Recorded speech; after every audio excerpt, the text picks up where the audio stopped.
Story 1. We're not okay in Texas. We're not okay. My husband and I live in Texas. Won't say which city. A couple weeks ago, on a Sunday, I woke up in the middle of the night needing a drink of water. I got up to get some, and as I stood over the sink, cup in hand, I both saw and heard a truck rumble by. It was moving slow, and the red brake lights brightened up as they passed our house. They slowed down to nearly a crawl. I could see the light of a phone screen illuminating some guy's face in the passenger seat, and the driver's face was partially lit to where I could see him looking as well. Thoroughly creeped out, I moved to the side of the window and peered around a corner. This window didn't have blinds on it, so I had no way to watch in secret without moving to another room. But if I moved to another room, I worried I would miss their license plate so I could write it down. My husband has instilled quite the self-defense mentality in me, especially with a baby on the way. I waited for their car to move on, and recited the license plate to myself over and over until I could get to my phone in the bedroom and write it down. I covered the screen so I wouldn't wake Brian. I double-checked that all the doors and windows were locked, then crawled back into bed. It took me a while to get back to sleep because of the adrenaline. I told Brian about it in the morning, and he was mad I didn't wake him.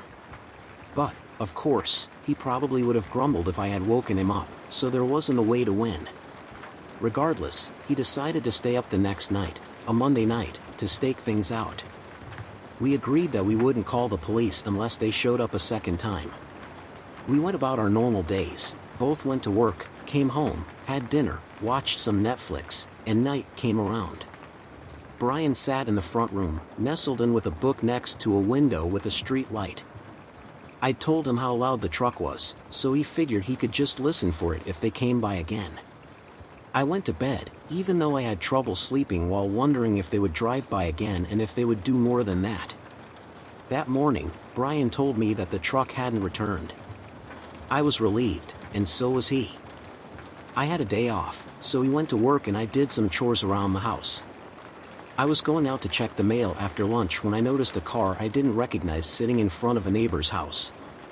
The car was off, but two people were sitting inside. As I got up to the mailbox, I could see that they were talking and pointing at something in their laps. There was no way I could see what they were doing without getting closer, but my suspicions were raised anyway. I called Brian, and he came home as soon as he could. Through the window, I checked on them every few minutes. They remained parked. Brian came home and took over watching our potential stalkers.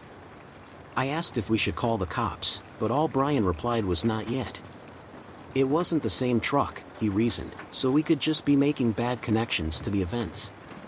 Honestly, even looking back, I agree with his decision. We didn't know anything. We just had some slight suspicions that might not mean anything. We had no way of knowing what was going to happen. Eventually, they did leave. They drove off without us even noticing. One moment, we had checked out the window and the next they were gone. I was again relieved. I thought we had made a mistake. I was glad we hadn't called the cops over something so mundane.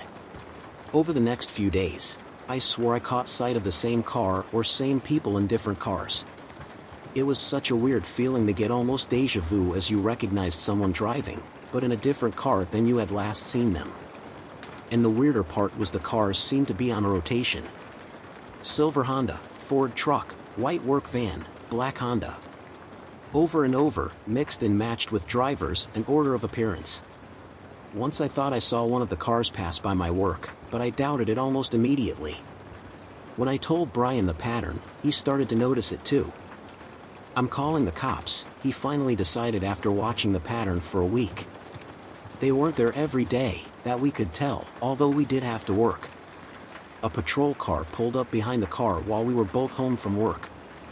One walked up to their car, and the other came to our front door. I wasn't happy about that, because it felt like tattling.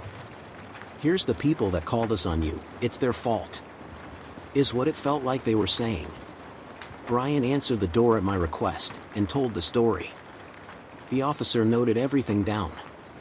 I piped up from the living room when I needed to, but mostly I just stayed in the house. I tried to pay attention to the cop talking to the car's occupants.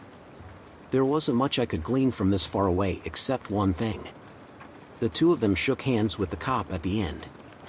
The second officer sauntered back up to our door and gave his report. The two were locals. They took this route to work and took their lunch breaks in the car there. They didn't think it would be a problem and agreed to park somewhere else.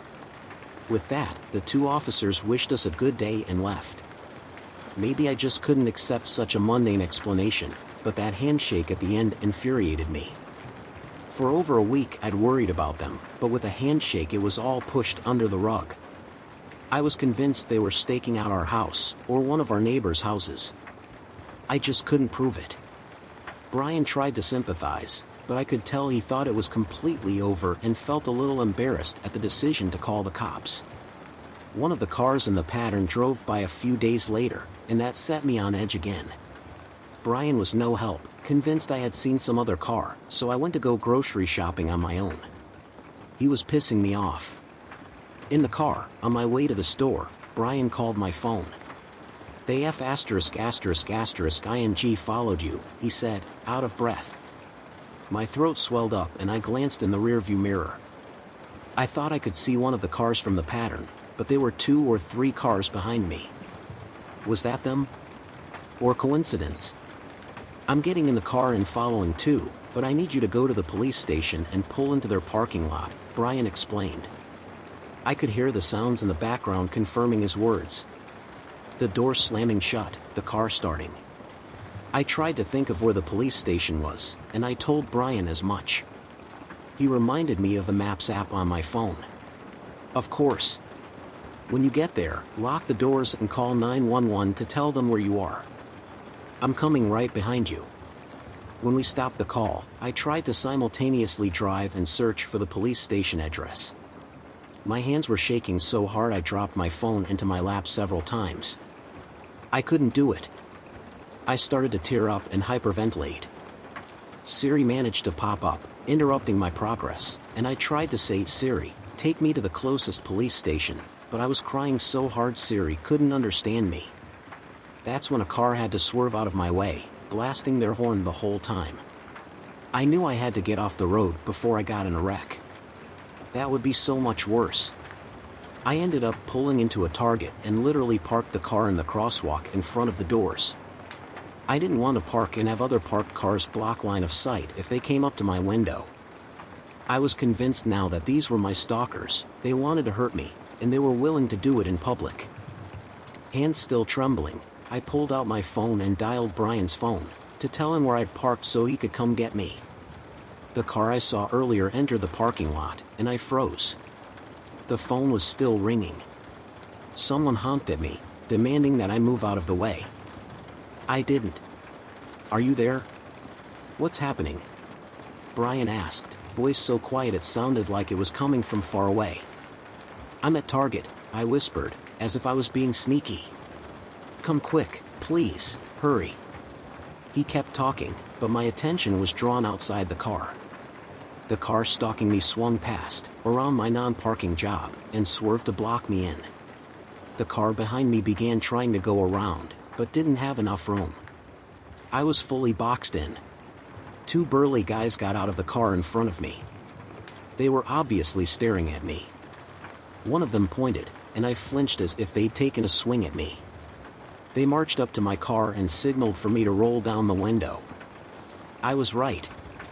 They had no compunction about a public altercation. They didn't give a shit.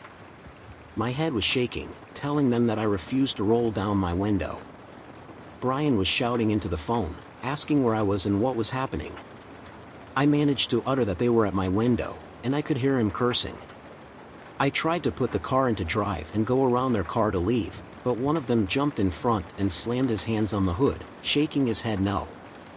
Not wanting to get arrested for running a guy over with my car, I didn't slam on the gas like I wanted to. Finally, the guy next to my window pounded on it with a fist. "Open your *****ing window," he screamed, voice slightly muffled. I still didn't obey, so he growled, literally growled, and started shouting at me through the window. "You called the cops on us, *****ing be ******.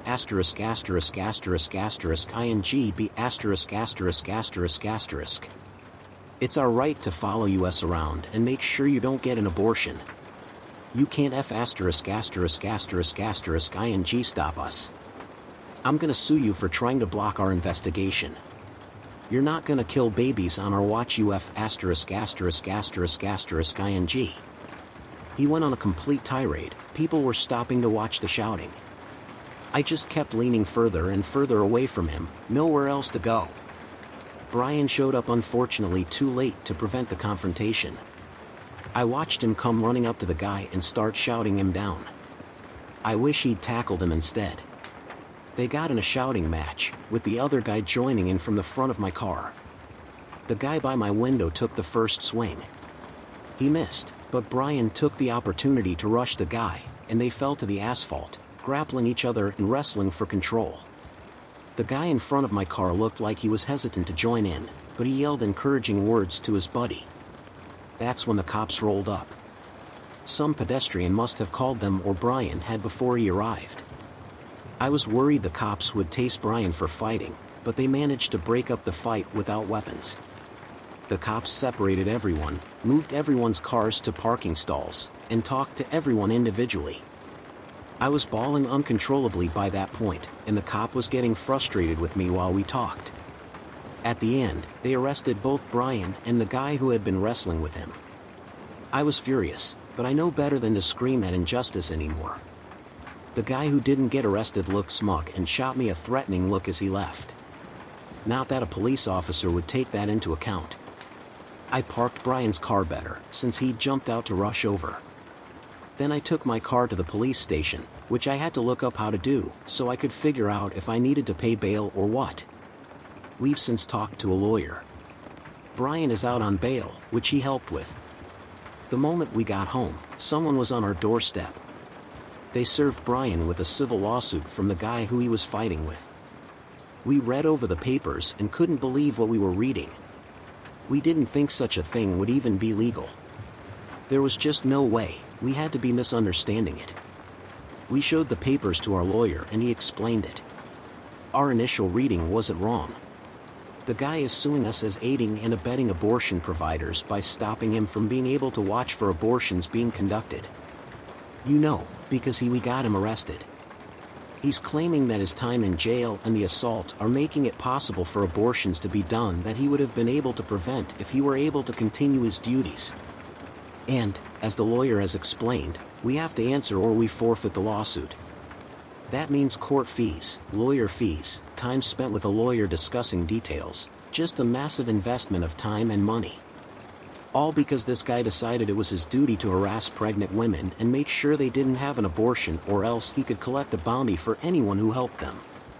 In the course of talking through all this with the lawyer, he asked if he could ask a very, very personal question. He asked me directly, not Brian. I told him he could. He asked me if I was pregnant or expecting. Before I could react, he added more. He also asked if I had received an email from any of our medical providers about our medical records being disclosed or stolen. The question was out of the blue and seemed completely unrelated to our case, but I answered honestly.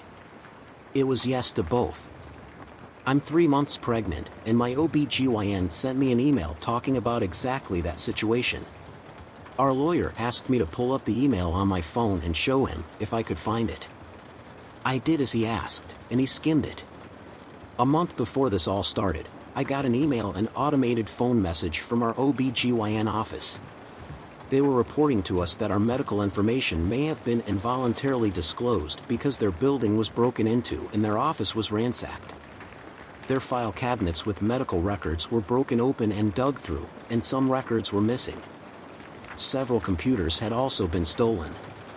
The email and phone message said they were still working on figuring out whose records were stolen, but under HIPAA they had to report it to all their clients regardless. The email outlined the other steps they were going through and said they were working with the federal government, state government, and other medical facilities to get everything sorted out. They even recommended that I move to a different OBGYN, which I did. Hi. I'll never get over the pit in my stomach as our lawyer let out a heavy sigh and set his glasses on the table, shaking his head. Unofficial rumor from the county and state prosecutors, according to him, is that gangs of people have been breaking into medical facilities either with force or covertly and copying or stealing medical data on current pregnancies.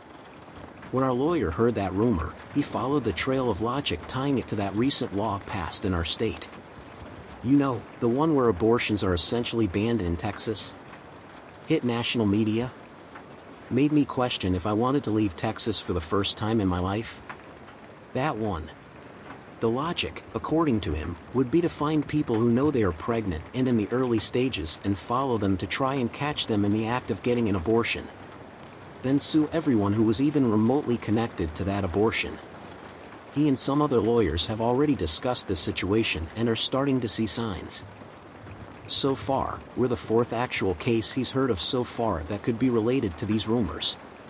The symptoms were the same. Stalking, harassment, an inevitable altercation, everything. It has yet to hit the main press yet, but local news is starting to catch on. We're right at the front of it. It hasn't hit the state or national spotlight yet. They're clearly getting addresses for people to follow and make sure they don't get abortions. That much is clear to me. What my lawyer is worried about, and I don't think he should have told me this because I've been basically hyperventilating ever since, is that this is an organized, concerted effort. The fact that we got served with a lawsuit the day after bail was paid means someone other than that guy was preparing it. The names on the lawsuit confirm that. There are 6 people named on our lawsuit. And our lawyer checked. 7 other lawsuits have already been filed with their names. It's just the start. The start of an avalanche about to terrorize a lot of people. Is this where we are now? Is this it? What is starting? I'm angry. I'm tired. I'm livid. I'm scared. I'm exhausted. I'm worried. I'm horrified. This is where we live now? A place where things like this can happen to anyone? Where people who are so emboldened by their self-righteousness can inflict emotional, psychological, financial damage on someone? We're not okay in Texas. Story 2. If you drive to Texas, don't do it at night. A week or so ago, I was driving down to Texas. It was a long drive, one that would take 2 days unless I drove non-stop throughout the night. However, I was eager to reach my destination and I chose to tough it out for the sake of getting there sooner. The drive started out relatively normal. I drove for a couple of hours south and I felt good. I had my music cranked and a cooler full of energy drinks in the passenger seat. When I saw the sign saying, "Now entering Tennessee," I thought I was making record time. I must have forgotten to watch the clock though, because the sun began to set. I was partially confused, mainly due to the fact that I had left earlier in the day, but I disregarded it as the idle distractions I'd created for myself to pass the time faster being the cause. Something else odd I noticed was the open freeway. Normally I would expect to see many vehicles all traveling to different places, but instead, I seemed to be the only one out and about. Still, I wasn't feeling tired and I had already committed to driving straight through the night even if things seemed strange. But, as I drove on, I realized that the sun had set far too quickly, and with the lack of vehicles on the road, it looked like I was driving in a void. The blackened world around me was only illuminated by my high beams, but I could only see perhaps 15 feet ahead of me. There were a few normalities like guardrails and mile markers, but if something were to appear in front of me, I'd likely hit it because of my lack of visibility. So, I pulled over. My vehicle came to a subtle halt on the side of the freeway and I turned on my emergency lights. Realistically, I knew it wasn't a fog, it was just dark, darker than the world behind my eyelids. I suppose I wanted to see another car pass by before I concluded that something had gone wrong. But none came. I waited for more than 20 minutes and not one car or truck barreled down the freeway. I decided to roll my window down and allow some fresh air into my car. Plus, I was slightly panicking because I did have somewhere to be and this was taking up precious time. Suddenly, the engine shut off. Even the accessory power had gone cold. I performed some percussive maintenance by smacking my hand against the dash as if it would magically fix everything, but it obviously didn't. Then, I heard a quiet ticking sound. You know the sound your fingers make when you tap them against a table? It was like that, but instead of the soft fleshy contact you'd get from the skin of your digits, it was more like the clicking of nails against plastic. My intuition told me it was coming from under the hood, and therefore I'd have to step outside. But, just as I was about to open the door, I almost had a heart attack because hanging over the trim of the window sill was a hand. I freaked out and flung myself into the passenger seat on top of my cooler. The hand was tapping its pale white fingers against the inner part of my door, and after my initial fear died down, I thought that it may have been someone looking to help me. Foolish, I know, but I did have my 4 ways on. A part of me knew full well that another vehicle hadn't pulled up behind mine while I was distracted by the engine malfunction, but I still inquired, "Hello, who's there?" The fingers stopped moving and the hand slipped down slowly over the side of the door out of sight. I waited while trying to catch my breath before asking again, "Hey, who's there? Why are you messing with me?" No sound, not even crickets responded to me. I turned my head to peer out of the rear window and couldn't see anything, which made me wonder more as to who was outside of my car. My ear was pressed against the passenger window, and just as I was about to slide back into the driver's seat, I heard the tapping a second time right next to my ear. I nearly got whiplash from the speed at which I turned my head to look out of the window.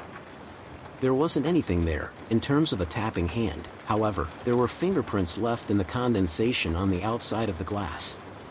My heart raced and I crawled back into the driver's seat and tried to stupidly roll the window up, even though I quickly realized that was futile. Then, I started to hear footsteps in the gravel on the side of the asphalt, but when I looked in my mirrors, I saw nothing. That was until my headlights came on without warning. They flashed brightly ahead of me and illuminated the figure of a human standing directly in the light. But I couldn't see who it was because they were missing their head. The headless torso held out its thumb as if it were hitchhiking. However, it only did so for a moment before beginning to approach my vehicle. I tried to start the engine, but for some reason my key wouldn't crank, and then I thought, if the headlights are on, then surely I should be able to at least roll the window up. It moved slowly, the body that is, towards me with a shambling, unstable gait. Unfortunately for me, my window wouldn't go up, even when fiddling with the key in the ignition. I started to panic and sweat began forming on the palms of my hands. By the time it was at the front corner of the driver's side, I decided I would get out and confront it. As I reached for the door handle and pulled, I found that it wouldn't open. I have one of those stupid pull-up locks that sink into the door, so I wasn't able to grip it and force it up. The electronic unlock didn't work either, so my only option was to climb out of the window. The problem was, it had already reached my side mirror.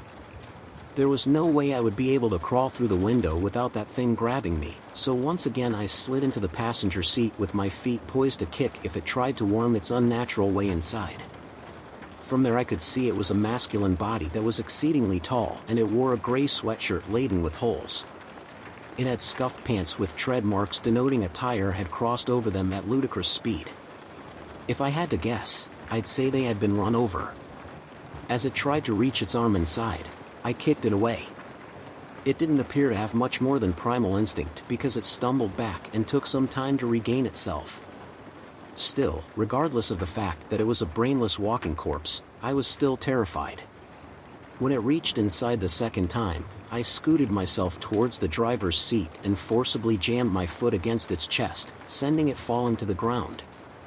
I used the opportunity to get out of the car via the open window and run around to the trunk. I couldn't open it without the key, which I had stupidly left inside, but at least I could get away. But, as it rose to its feet, I felt an immense pressure in my head as if someone were squeezing my brain.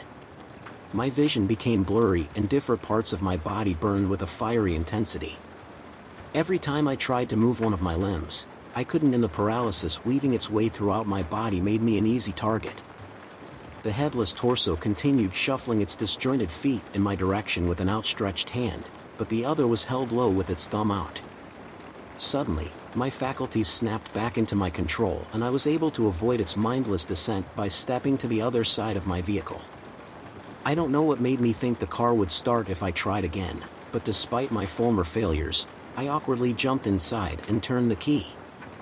My eyes widened with joy when the engine turned over, followed by the familiar rumbling of the vehicle running. I threw the shifter into drive and slammed my foot on the gas without hesitation and sped off into the dark. I thought I was in the clear and my breathing slowly returned to normal. It was odd that some strange part of me thought that maybe it was just a ghost that was asking for help, but that was highly improbable, and now I know that wasn't the case.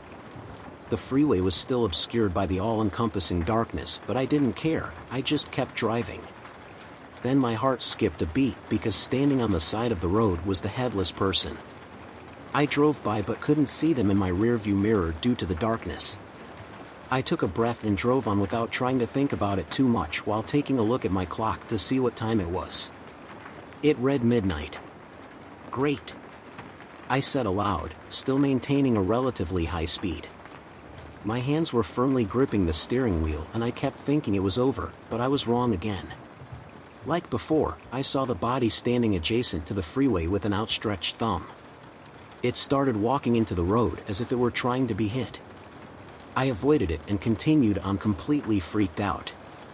I took a peek in my rearview mirror and I could have sworn it was sitting in my back seat, but as I quickly glanced over my shoulder, it was just an empty seat. My paranoia was somewhat satiated when I saw it again, but now it was holding something in the hand that didn't have its thumb out. As I drove by, I narrowed my eyes to see it closer. It was holding a smiling head. At this point, I was close to fainting from the fear. I just wanted this horror loop to end, but as that thought crossed my mind, I heard something heavy fall onto the roof of my car. I jumped in my seat, startled by the sound, and looked up. Obviously I couldn't see anything, but I could hear movement and I could sense the weight lurking above. Regrettably, during all the chaos, I had still forgotten to roll the window up, which I admit was entirely my fault, much to my dismay. I say that because the sound suddenly stopped and I thought it was over once again, but when I looked to my left, I was met face to face with the severed head. The body was on the roof, holding the head in my open window. I yelled and it tossed the head inside and it latched onto my thigh, biting deeply into my muscle. It laughed maniacally and I nearly crashed trying to deal with both the head and keeping my vehicle on the road. I yelled out in pain and began pounding my fist against the back of the head. Luckily, one of my attacks dislodged it from my leg and I grabbed onto it with my free hand before throwing it out of the window. All at once the darkness lifted and I was able to see the head bouncing down the freeway in my mirror, followed by the body it belonged to sliding off my roof only to tumble on the road. I was breathing so hard I thought I might lose consciousness and my leg was bleeding pretty badly, but I dared not stop. I started to see other vehicles and that's when I finally allowed myself to feel any sort of relief. The events I had experienced shocked my system and I decided I would pull off at the nearest town and get a motel for the rest of the night.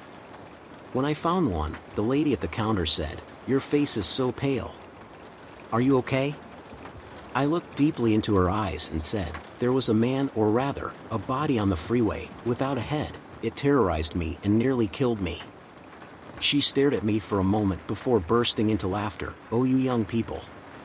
You always have the craziest stories," although I do seem to remember someone else saying something about a body on the freeway once. My eyes lit up. What did they say? What happened to them? Well, nothing happened. We called the police, but they found no bodies, nor did they find any evidence of an accident. The person ended up leaving the next morning, and that was that. Huh. I uttered softly. I got a room for the night and addressed my wound. It wasn't as bad as I originally thought. It must have been the lighting that made it look worse. I stayed until around early morning and then checked out with barely any sleep. Now I'm telling you to avoid driving down any freeway if you're going to Texas. I mean, I can't say for sure what the catalyst is, but something to do with my specific trip caused me to experience this horrific anomaly, and I just want to warn everyone I can. Although the lady at the counter did say someone else experienced something similar. I just don't know, and it's better to be safe than sorry. What's even worse is that when I was about to get into my car to continue my drive south, I noticed a fresh handprint pressed firmly against the outside of my driver's window. I guess I'll be sticking to day driving from now on. Story 3. So, I decided, being 19, I should move out. And I had a few months rent-free if I moved to Texas and into a trailer with a friend of mine I had met online. So, being the rash, and I should add mentally ill, person I am, I jumped at the chance for a change.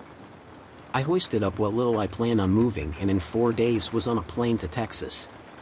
When I got there, I met with my friend, and for a few days tried to settle in. But in the cramped trailer, I couldn't find the artistic expression I was looking for. I ended up moving in with my friend's last landlady. I met her and her daughter, and it seemed like it would be a fine fit. I really should have done something. I don't know. The day I moved in was the first time I had any idea of anything going wrong. I was vacuuming my room and had the door closed. There was a knock at the door. Assuming it was either my landlady or her daughter, I opened the door. Nobody was standing there. Of course. The daughter must be playing a trick on me, so I headed out to the garage to talk to my landlady and laugh about it. She and her daughter were out in the garage talking. I asked if either of them had knocked on the door. My landlady got pale, and her daughter asked, "Is it J******************? Names start out for privacy. Go inside, honey." She turned to watch her go, then pulled out a pack of cigarettes she had hidden. She looked at me, and the look in her eyes scared me deeply. She wasn't afraid, as much as resigned. I felt as though fate existed and was not going to be kind to me. "I see you've met my nephew." I was hoping that he had found closure and moved on. I must have seemed confused, although I was feeling a steady creeping of fear, because she elaborated. He committed suicide right outside the house. We often experience paranormal knocks and scratches. I'm sorry. I should have told you this before you moved in. Upon moving in, my last roommate and I had had a falling out. There was no going back at that point. So I told her, "I wish you had told me too. Because I would have told you." I went on to explain to her some stories of my youth. Paranormal activities had never scared me, because it seemed like they followed me. But when I was 16, I stood in between two full-length mirrors. I sometimes watched down the corridors of images reflected, and looked for life. And when I was 16 I found it. It wouldn't only happen once. A tall man dressed in black, maybe he was made of darkness, I don't recall, but what was scalded into my mind were his words. "I will have you." He charged at me, but he was so many reflections down that I simply ran, out of the house, down the street, and stopped running only when my asthma kicked in. Since I experienced some minor hallucinations, nothing that serious though, I figured it was simply that. But I have felt followed, and weak points in between worlds became very clear to me. I was aware of paranormal, and it seemed as though it followed and was enhanced by my presence. She didn't seem as put back by this as I had expected. Which she should have been. I could feel how strong her nephew was. How weak the barrier was. And sure enough, things started to get weird. At first it was what my landlady had predicted. Knocks and scratches. Some thumps in the garage. But certain corners and areas of the houses started to stand out to me. I became aware of more malevolent presences. And sure enough, stranger occurrences began to happen. My landlady started to accept that something might be wrong when she was something that she described as not human walking outside past her window. I had been out, as I was more and more often, because the house upset me. I was very nervous to be in it. Another night, and this was terrible, a doll spoke to her, in her ear, and she screamed and turned on the light. The doll was not there. She grabbed me, and we headed for the garage. I hit the door as we went out, closing it. The door closed. It stayed closed for a good few seconds. I hadn't triggered any laser. The door was closed. As we started heading out to the corner store to try and deal with what was going on, the garage door began slowly ascending. "We can't go back in. I can't leave my house open." I simply let her walk back in and get the garage door opener. And we went to get coffee, and didn't talk. The worst for me was when she had to go on vacation. I was alone in this house. And things started to happen. Noises, lights, chandeliers suspended. I could go into detail, but it's nothing worth describing. Because I knew what it meant. I knew who was coming. And he did. I was in the kitchen, heading back towards my room, when I felt him. I looked up and across from the sink was a huge sideways mirror. And he was smiling at me. Come to think about it, he bears a resemblance to my reflection, but so dark. I headed quickly back to my room and went to slam the door. As I turned around to close the door, I saw a pair of feet. Real feet, turning the corner to my room. I slammed the door, and then something slammed against it. Then, silence. I waited for 4.5 days for my landlady to come home before opening the door. Those days were completely silent, and I spent most of it what I call defensively sleeping. My mind retreated. I had no food and only a few bottles of water to keep me hydrated. I didn't take my medicine, and the darkness seemed like it was trying to creep inside my room. The nightmares I had those few nights are stories in themselves, but needless to say I was a wreck. My landlady came back, and I moved back home. Simply put, I couldn't stay in that house. And I always avoid mirrors. Because I'm afraid one day my reflection is gonna be a little dark, and then I'll find out what he wants. God knows what he wants. Story 4. I hate attics and vents. Some background first. My family and I live in a not quite rural but not quite suburban spot near a city in Texas. There's nothing really creepy about the area, it's actually beautiful with a nice lake view. The house is a fairly new/ghostless and we have nice neighbors. The houses aren't lined up side to side in sliver-sized lots like you might see in a regular neighborhood, and our lot backs right up to protected land with lots of pretty shrubbery and trees. In other words, there's plenty of places to sneak around without anyone noticing. So a couple of months ago, I was brushing my teeth prior to going to sleep and heard an abnormally large bump noise directly above me, which would be in the attic. A bump now and again was not that unusual, the house's builders did a fairly crappy job.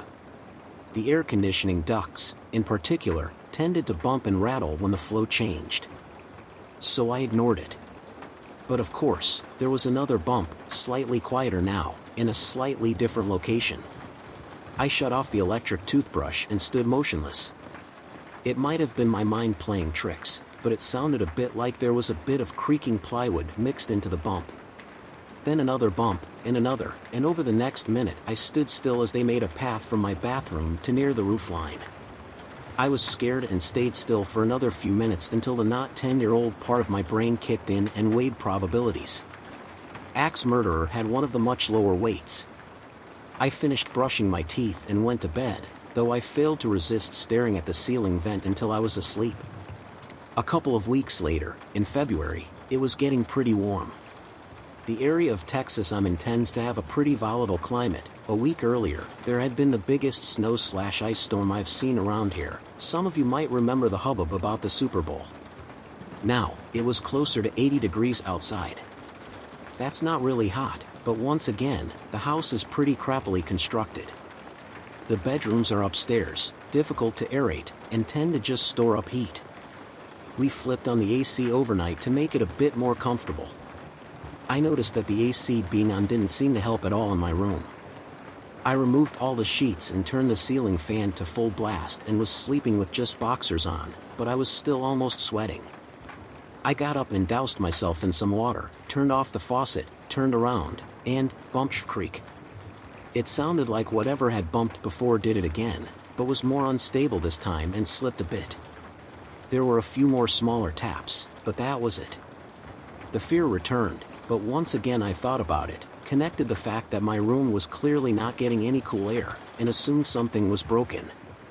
I went to bed and resolved that I would do something about it later. The next day, I complained to my dad about the heat. He demurred for a moment, saying the rest of the house was fine, but I asked him to check it out anyway.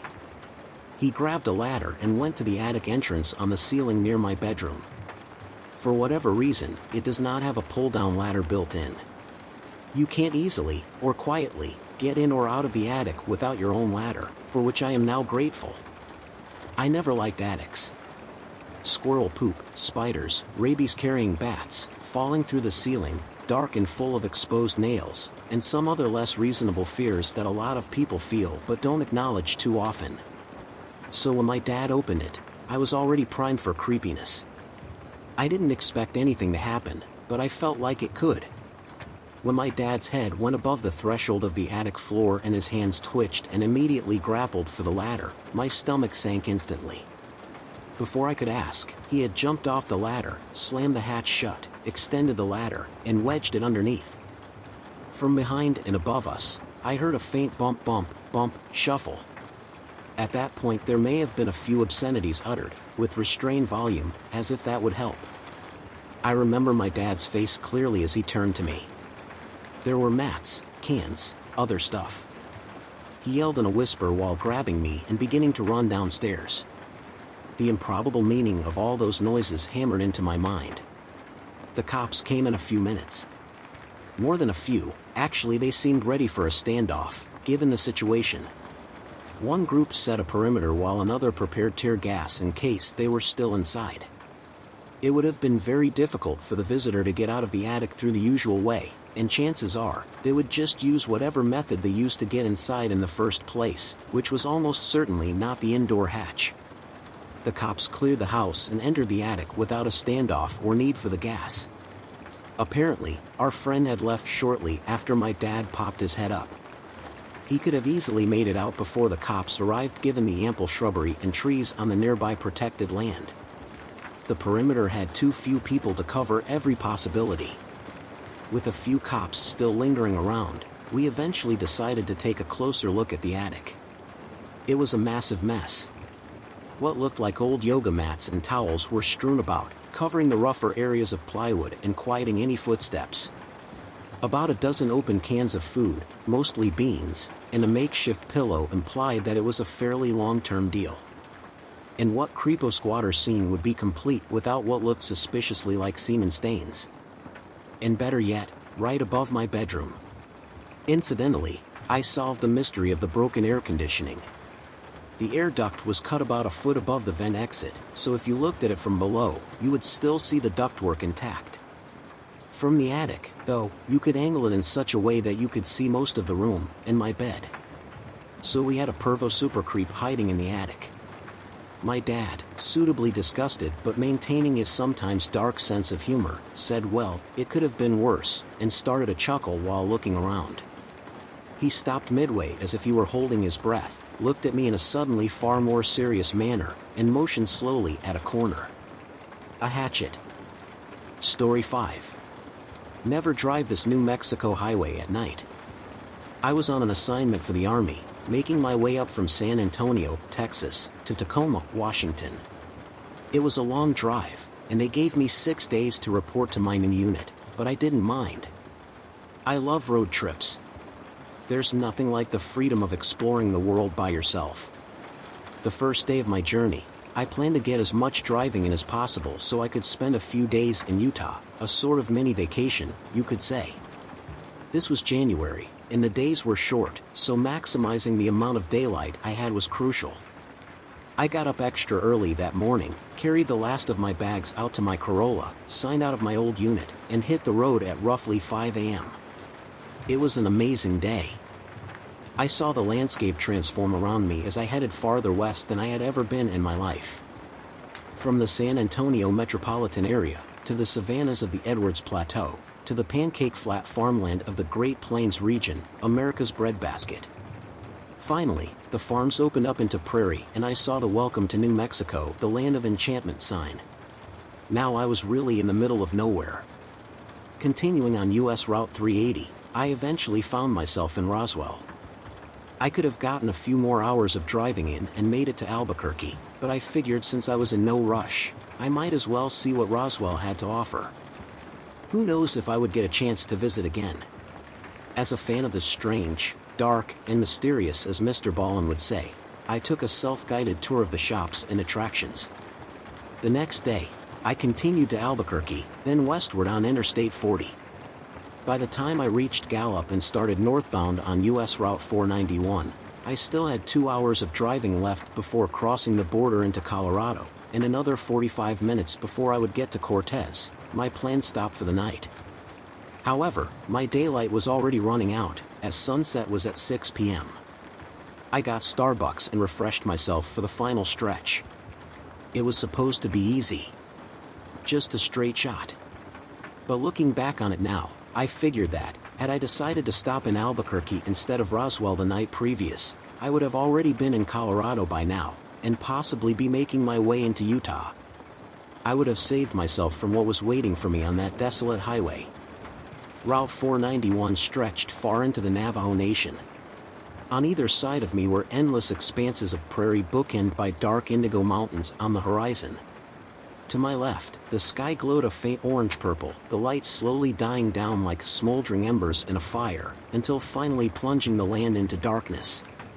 Every now and then, I would see the forlorn headlights of another car passing by, which gave me a bit of relief that I wasn't alone.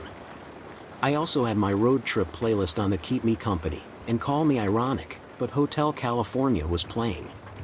After passing the small, lonely town of Newcomb, the next piece of civilization would be Shiprock. However, between the two was a 36-mile stretch of absolute nothingness. An abyss I had to cross. I was not ready for what I was about to witness. After several miles, and having not seen another car on the road, I saw something strange emerge from the horizon. Barely lit by the moonlight, I thought it was a road sign at first. Then as I came closer, I realized it was a person, walking on the shoulder of the road, heading in my direction. I squinted, trying my hardest to focus on the figure. In the darkness, I could tell they were wearing a poncho of some sort, with long, black hair flowing down past their chest. Who could be walking out here, all alone, at night? I thought. Whoever it was, they had no lights, no reflectors, no strobes of any kind to signal to passing cars that they were there. And they walked on the pavement, dangerously close to oncoming traffic. I pulled to the left a bit, giving them a wide berth. Suddenly, my stereo cut out, as if I had turned it off. The screen went completely dark, and my phone disconnected from Bluetooth. While this was unusual, it certainly did happen from time to time, so I thought nothing of it. As I approached, I saw the person raise their right arm, as if to flag me down and hitch a ride. Oh no, I thought. There's no way that's happening, buddy. As my headlights swept by, I realized it was a man, dressed in a button-up shirt, a wool poncho, jeans, and cowboy boots. His large belt buckle glinted as the lights passed him. But in that split second, I realized with abject shock that not only were his eyes painfully wide open, but they seemed to be tracking me. Somehow, he was able to see me through the glare of my headlights and look me dead in the eyes, not breaking contact until I passed. I was shaken for a bit, but my nerves gradually subsided. My stereo abruptly turned back on and my music continued playing. I brushed everything off as simply my imagination. The darkness and the shadows playing tricks on my mind.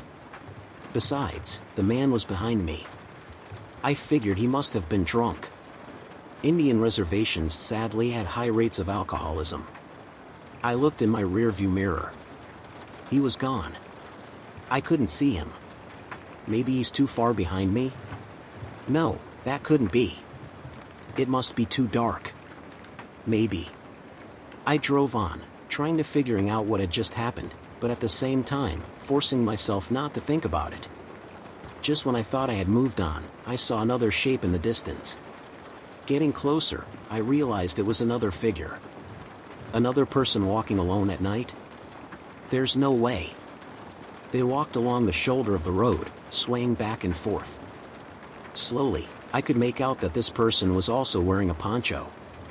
Then I saw what looked like long, black hair, reaching down past the chest. No. There's no way. It was the man. The same man. But how? The man raised his arm again, trying to flag me down. What did this guy want? I kept up my pace, with no intention of stopping for any reason. Just like last time, my stereo turned off again. Suddenly, the man leapt out onto the road, arms waving frantically. I swerved into the left lane, narrowly avoiding him. In my headlights, I noticed he had the same wide-eyed look, his gaze locked onto mine. I also saw that his clothes did not look as they did the first encounter. Once they were clean, if not well worn, but now they were soiled and tattered, rags barely hanging onto his withered frame. His hair was wild and unkempt, with clods of dried dirt stuck in the locks. But his eyes remained the same. My heart nearly burst through my chest at the sudden shock. Hyperventilating, I slowed down and glanced into the rearview mirror to make sure he was all right. Nothing could have prepared me for what I was about to see. The man was running. He was sprinting towards me. I centered the wheel and accelerated, hoping to get as much distance from him as possible. But as I continued to speed up, so did he. Faster and faster I drove, but every time I looked in the mirror, I would still see him right behind me, perfectly keeping pace, his body tinted red by my tail lights. I could feel my temples throbbing and my hands getting slick with sweat on the steering wheel. I was sick to my stomach. There's no way. I looked forward, hoping to see a faint glimmer of light from the town ahead. But I was still too far away. I looked back at the rearview mirror. The man was gone. I should have been relieved, but I knew better. Where did he go? I looked around, hoping to regain a visual on him. I couldn't see anything. Taking a deep breath, I refocused on the road, but kept my guard up. Just keep driving, I told myself. Only a few more miles to go. Out of the corner of my right eye, I saw something. Another shape. It wasn't the man, at least, I didn't think so. I glanced over, bracing myself for whatever was going to meet my sight. It looked like an animal. Some kind of animal, though I couldn't make out exactly what it was. Under the moonlight, I could see it running alongside my car, its forelimbs reaching out in long strides, its back undulating like a dog. Closer and closer it came. The closer it was, the more of it I could see. Little by little. Then I noticed, its limbs were far too long for its body. Its body was too short. It had no tail. The head was oddly round. And from it, came a trail of long, black hair. I slammed my foot on the gas, pushing my car's engine harder than it had ever been pushed before. By now I was clocking well over 110 miles per hour. But this creature, it kept up. It wasn't fazed. It simply ran faster and faster to match my speed. Just what was this thing? How could anyone or anything run this fast? The entity seemed to have endless stamina. Just how long could it keep this up? Just how much faster could it go? Soon, my car would hit its top speed. And then what? How long could it maintain that before breaking down? It wouldn't be long until my engine overheats. But regardless, I would eventually run out of gas. And when I do, what would happen if that thing got me?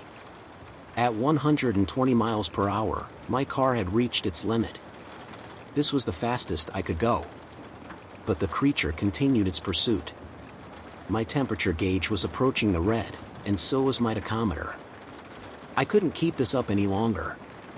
Suddenly, like the beacon of a lighthouse on a tumultuous sea, the first light of Shiprock came into view. It was close. So close. If I could just go a little longer, I could make it into town. To safety. I pressed on.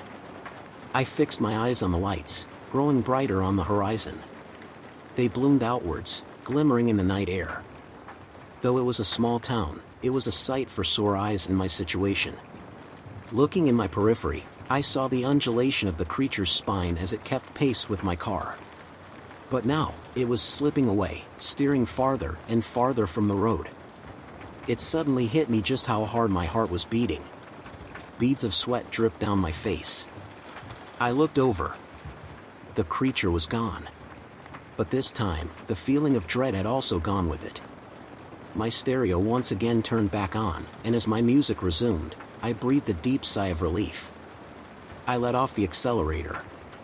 The man, the creature, whatever it was finally gone for good.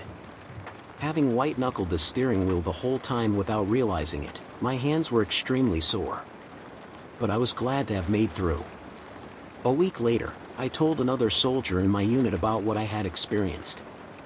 Being originally from Albuquerque, she was familiar with the Native American legends of the Southwest. The conversation steered toward a certain creature that she would not dare speak the name of.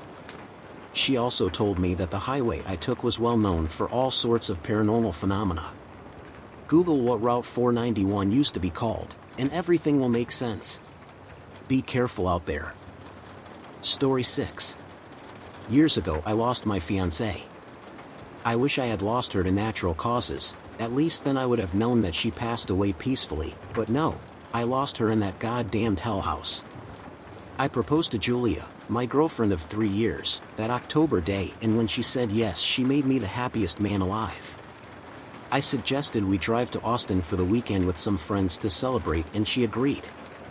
The plan was to drive to Austin after work on Thursday and arrive at our hotel sometime during the evening to be able to enjoy the rest of the weekend in full. That Thursday my friend Josh and his girlfriend Hannah joined us, and we left sometime after 6 p.m. Most of the trip was pretty uneventful. We were met with heavy traffic on our way out of the city, which is not unusual for our city, just fucking inconvenient. The trip, which usually would take about 3 hours, would easily take 4.5 hours in this traffic, but like I said before, this wasn't unexpected. Aside from the traffic, I loved being on the road. Even though I had always lived in the city, there was something about rural backdrops that always captivated me. I know this isn't the greatest thing to admit, but even driving I couldn't help but dart my eyes back and forth every once in a while to take in the farms and the cattle that thrive in those areas. These are the last remnants of the way life used to be here in Texas, and being on the road and seeing these sights made me a little nostalgic. The roaring peace we felt as the wind rushed in through the windows was broken when Julia rolled up her window and said, "Look," pointing to a billboard up ahead. I tried to read the billboard as soon as I could. The billboard was a tacky-looking thing for a haunted house that said, "Come experience all of our 13 floors, if you dare." I exited a few miles later and turned into an empty-looking parking lot. "I don't know, looks empty to me," I said. "This place probably doesn't get too many customers due to it being out in the middle of nowhere, which means we will have the whole place to ourselves," Julia said. I sighed. "Okay then, let's go check it out." I wasn't too thrilled about this, to be honest. I hated haunted houses. I was always all too aware that there were people pretending to be creatures or ghouls, but Julia loved this stuff, so I went along with it. The place certainly looked impressive, which was odd due to how little traffic I imagined them to get. The house seemed to be a huge-looking office complex, most likely built and then abandoned when the area failed to attract jobs, businesses, and people. We walked up to the front where a grandmotherly old lady greeted us. "Welcome. Is this your first time here?" she asked, to which we nodded. "Well, you are certainly in for a treat," she said, and then went into what seemed like a well-rehearsed spiel about safety, no punching of the actors in the house, no running, etc. I rolled my eyes when she said that if we didn't follow the rules we would become permanent residents of the Hell House in a spooky voice. We paid our tickets and were ushered in. To be honest, the 12 floors were pretty cool and altogether normal. There was a floor dedicated to a zombie outbreak where we were being chased by moaning zombies, and around every corner or so one of them would pop out of the most obvious corners and come crawling or simply snap at us. There was the obligatory clown floor where we were supposed to be in some sort of circus where the clowns had gone mad and killed everyone. Every room was a tableau of some sort depicting said massacre of the circus's spectators, and the clowns would stand menacingly in some corner of the room, or they would jump out from some hidden nook or cranny. My favorite floor was the one depicting hell, and one of the rooms was covered in fog, and as we navigated through the floor, demons would rise up from the fog and screech at us. My girlfriend was really into it. She would jump and scream and hug me tight whenever a scare came up, which made me think this wasn't all that bad after all. And so it went until we got to the 13th floor. Usually these types of houses advertise themselves as so scary that you won't make it through all the floors, and I imagine this was no different, but I thought it had been pretty tame, if well put together, up to this point. Everything changed on the 13th floor. When we got to the 13th floor, we found ourselves in front of a number of doors. The grandmotherly woman from the front was blocking our way and with a sinister smile said, "Congratulations on making it this far, but the worst is yet to come. Pick a door, any door, it may be the most important decision of your life." I rolled my eyes yet again, but my fiancé and friends were all up for it, so we made our way to 4 different floors and entered. I walked into a barren room with another door up ahead. The door shut heavily behind me, and I will admit that this made me jump. Then, I heard a click as the door locked behind me and mist started pouring into the room. I figured it was fog to set the mood for the next room, but the fog kept rolling into the room until it suffocated the whole room. The fog became so thick in the room that eventually I had to breathe some of it in, and when I couldn't take it anymore, I started coughing. I heard the door ahead of me slowly swing open, and I made my way towards it. My vision started becoming blurry, my body began to feel heavy.